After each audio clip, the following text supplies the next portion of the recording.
நாமக்கல்லில் ஆர்டிஓ என கூறி வங்கி உதவி மேலாளரை ஏமாற்றி திருமணம் செய்த பெண் கைது செய்யப்பட்டுள்ளார்.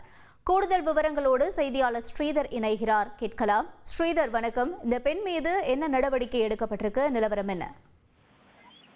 நாமக்கல் மாவட்டம் பெரிய மணலியைச் சேர்ந்தவர் நவீன்குமார். இவர் கோவையில் உள்ள கனரா வங்கியில் உதவி மேலாளராக பணியாற்றி வருகிறார். இவருக்கும் நாமக்கல் ராமாபுரம் புதூரை சேர்ந்த தன்வர்தினி வயது 27 என்பவருக்கும் கடந்த ஆண்டு இதே மாதம் ஜூன் மாதம் திருமணம் நடந்துள்ளது. பொள்ளாச்சியில் இவர் வருவாய் கோட்டாட்சியராக தன்வர்தினி பணிபுரிந்து வருவதாக இவரது பெற்றோர்கள் நவீன்குமார் குடும்பத்தினரும் கூறியுள்ளனர். இதனை நம்பி நவீன்குமார் குடும்பத்தினர் இருந்து வந்துள்ளனர். இந்த நிலையில்தான் நவீன்குமார் உறவினர்கள் பொள்ளாச்சிக்கு சென்று தன்வர்தினி குறித்து விசாரித்துள்ளனர். அப்போது அந்த வருவாய் கோட்டாட்சியர் அலுவலகத்தில் விசாரித்த போது அந்த பெயரில் யாரும் அங்கு பணிபுரியவில்லை எனவும் கூறியுள்ளனர். இதனால் சந்தேகமடைந்த உறவினர்கள் நவீன்குமார் குடும்பத்தினரிடம் இது குறித்து தகவல் தெரிவித்துள்ளனர்.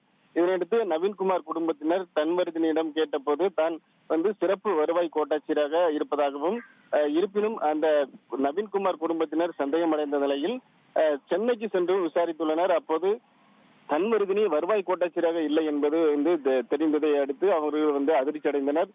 இது குறித்து நாமக்கல் மாவட்ட குற்றப்பிரிவு போலீசில் நவீன்குமார் கொடுத்த புகாரின் அடிப்படையில் அங்கு குற்றப்பிரிவு போலீசார் வழக்கு பதிவு செய்து விசாரணை நடத்தினர். அப்போது அவர் வருவாய் கோட்டாட்சியர் இல்லை என தெரிய வந்தது.